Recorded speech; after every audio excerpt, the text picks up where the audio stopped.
What's up, guys? Happy Halloween!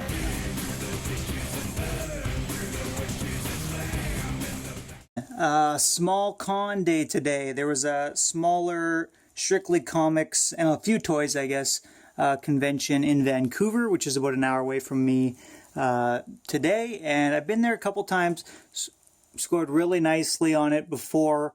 But today I did actually pretty well, and I really didn't spend very much money. So, all right, let's make it happen.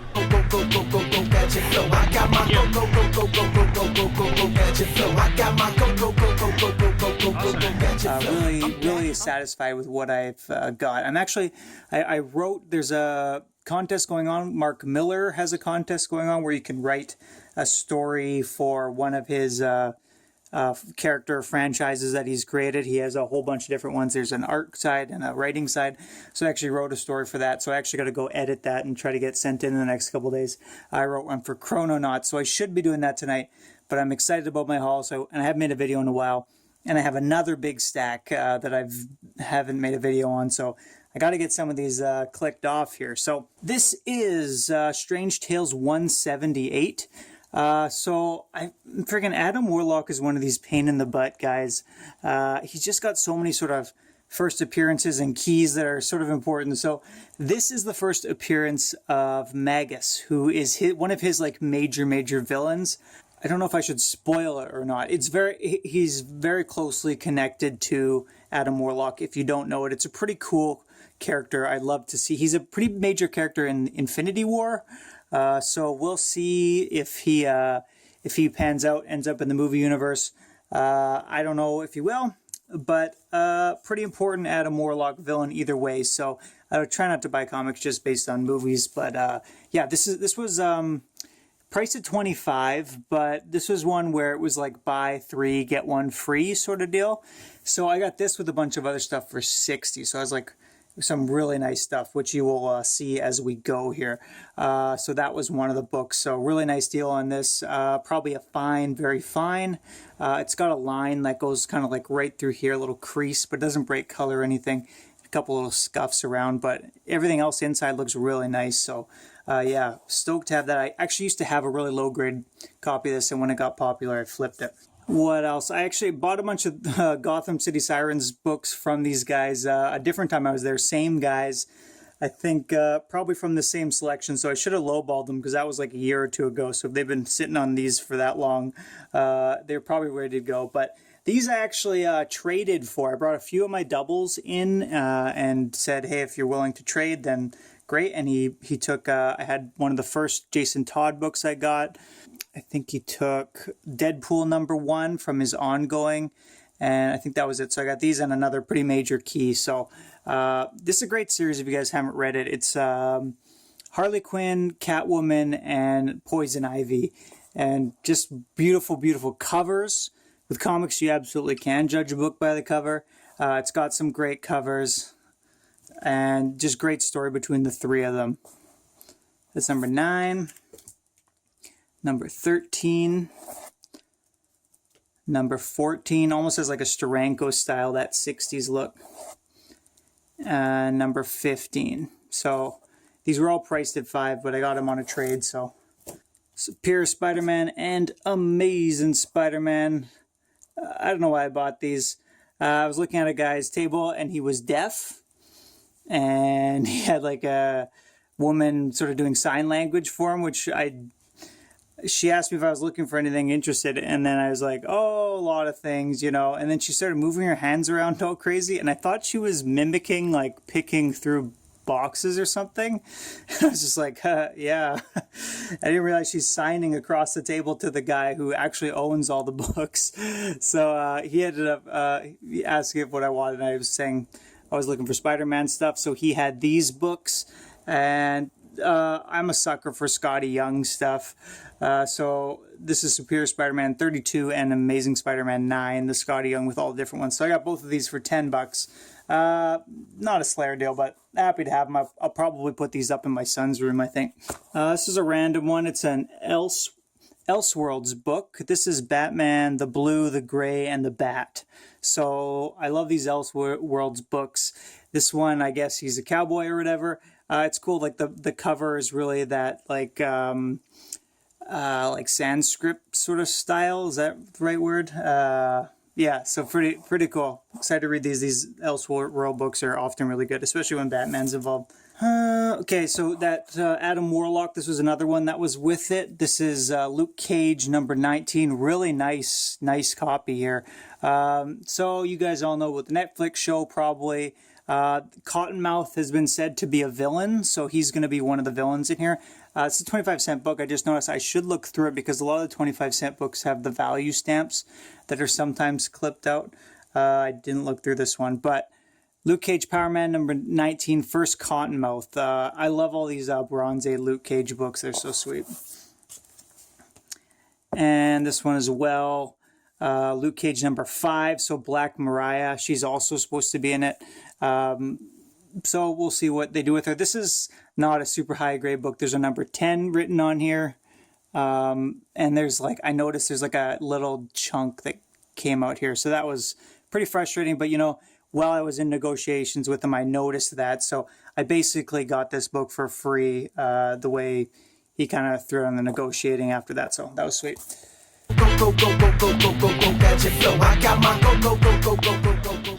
All right, and some Spidey books. I'm always looking for under 200 Spidey books. I don't have a lot of them. And around here, I'm from Canada, they go for about $10 usually in like decent grade. So it's I don't really want to spend $10 on just sort of filler issues all the time. So I don't end up buying a lot of them. So this was listed at $8, but it was 60% off. So that was like, what does that make that $3 or $4? Oh, the death of Aunt May before she came back. I don't know. What else? Amazing Spider-Man 185. Spider-Man Graduates. Very exciting moment in young Peter's life. So that was at $15, so half that price. Got this one too. Devil Dinosaur number 1. It's probably fine, very fine. Half price on, or 60% off on that one as well. So like $7. So this is like my second copy of this, so I couldn't turn that up. Jack Kirby, Devil Dinosaur, if you guys don't know, he's awesome. They're actually going to be making a new title with this. I don't know if it's out yet, but there's a series called Rocket Girl, which I really like. Amy Reeder, and I can't remember who the other creator is. But they're going to be taking it on, so they're doing Devil Dinosaur and Moon Girl. So Rocket Girl is really great, fun title. I think if you got kids or whatever, I think that'd be the new Devil Dinosaur will probably be a good one for them. But Amazing Spider-Man 184. So this would have been like $5. And I love these Bronze Age Spidey books. He had such ridiculous villains and everything, but the colors and everything sort of looks similar in the Bronze Age, which is kind of disappointing, but I still really like it. It's so bold and in your face and awesome. So this is White Dragon. I don't know if that's his first appearance. Probably his first and last or something. All right, so quick, this was not from the con. This is Blackest Night, number 1 to 8. So I wanted to get into some Green Lantern. Heard the Jeff Johns run was really good. This event was supposed to be pretty good.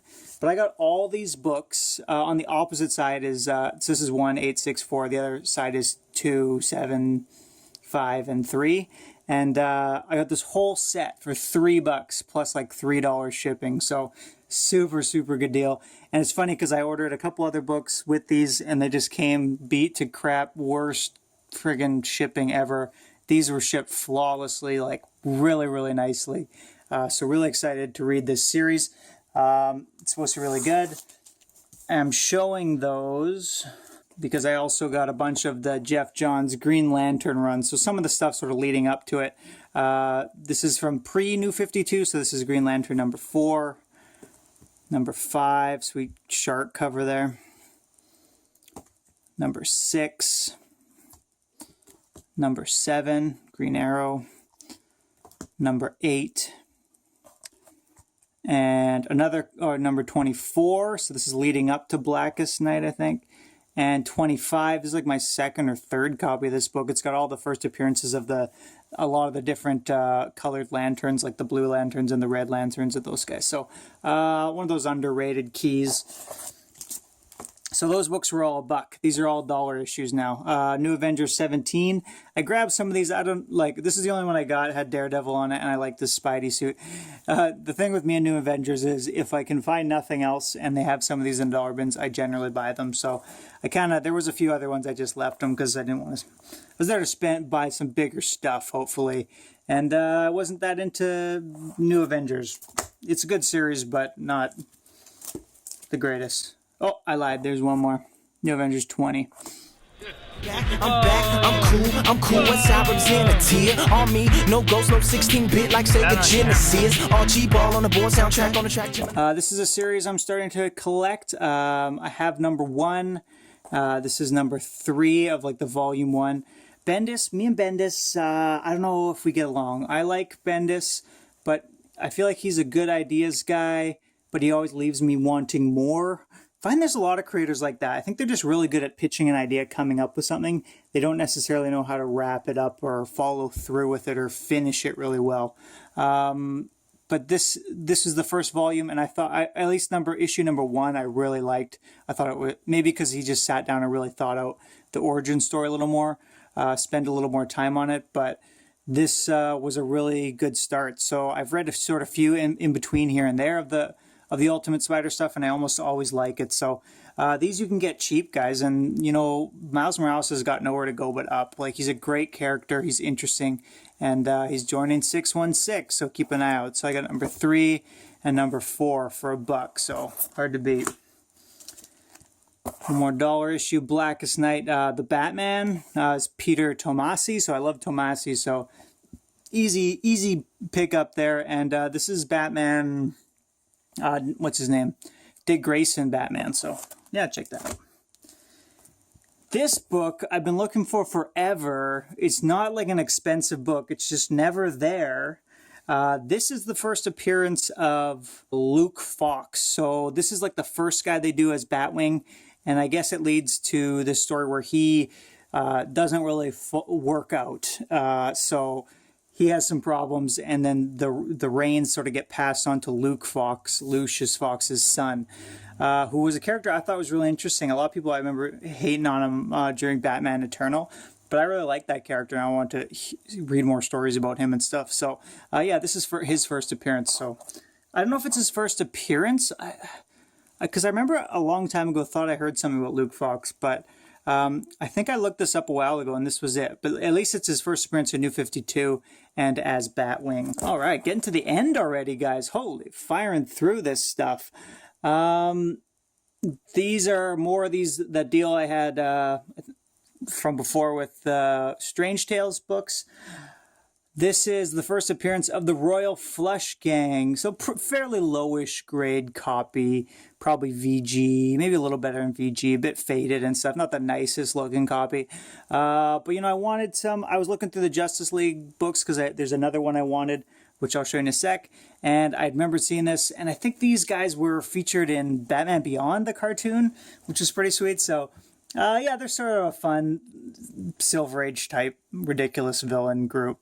They're all sort of based on card characters like the Jack, the King, the Queen, the Ace of Clubs. It's sort of ridiculous, but it sort of works in that old-fashioned style more than a lot of the old DC stuff, I think. So yeah, that one was priced at $12, but I paid less than that. And this was Justice League of America 64. So first appearance of the Red Tornado. And he's sort of one of these guys, you don't hear too much about him, but he's featured a lot in the shows and stuff like that. Cool character. This is a pretty sweet book. I just looked through it really quickly. He basically just shows up and starts like fighting the old school Golden Age Justice League. And then the whole book is just action. It's him going against all these different members of Justice League. Not the nicest cover. You can see the 6 and the 6 written on here. These must have all been from one guy's collection because those numbers are on there on a few parts. And there's some foxing here on the side, which is kind of not that nice, but still happy to have it. I almost didn't grab it, but when you can put all those books together and get a really good deal, it's like, yeah, you might as well. There's nothing like this, like Silver Age Justice League stuff in my city, so these are sort of the only opportunities I can get to buy these books, unless I buy them all online. And lastly, part of my trade, so I got, this came with the Gotham City Sirens books. This is Thor 165, and it finally finishes off my Adam Warlock run. A lot of people consider this really the first Adam Warlock for whatever. Like, this is the more value book, I find. Fantastic Four 67, he's like him in the Cocoon, which I think is really his first full appearance. He's featured heavily in the story. He's active. He has a large impact on the story, and you see him for the whole last page. This guy like this is standing there on the whole page. So for me, that's not a cameo. That's a full appearance. But the market does what it wants, I guess. So gotta have this one. So Thor 165, super stoked to finally have it. Yeah, so I traded Deadpool #1 I had a double of, and for a like lower grade first appearance of Killer Croc and Jason Todd. I can't remember what the book is, Batman something, 360 something. But yeah, so that's it, guys. I sold a whole bunch of stuff on eBay lately. I've been selling lots. I thank you Vin Crew 12,000, because the Captain Marvel's second print book, which is like has the Kamala Khan on the cover, is going ridiculously out of control. It ended up selling for like $366, which just blows my mind, the value of some of these modern keys. Like, they're not even tested through time, you know what I mean? Like at least these books sort of have been around. They have significance. These characters, I don't know, have had time to be like placed in Marvel history, where if you're brand new, you just don't know what's going to happen with these characters. But people spend their money however they want. I'm fine. They want to pay me that for my books. It's just not that valuable to me to hold on. If I can get that price for it, and then I can buy some bigger books. So I was really hoping to get like a giant size X-Men or something, but this con, I guess they all went to, there was one in Bellingham yesterday, and there's other guys who said they've been on a tour, so they just haven't been, they'd all sort of like, I think, lost a lot of their supply. Like it was like the third or fourth con, so there wasn't as much as I've seen other times, which is a little disappointing. But a lot of the keys were the same sort of stuff on there, and stuff I had, and I spent significantly less on. So this was a great one I found for a really good price, and sort of the highlight of my lot there. So sorry guys, I'm sort of tired today. It's been a big day. I'm gonna go work on my story. Thanks for watching, and we'll catch you later.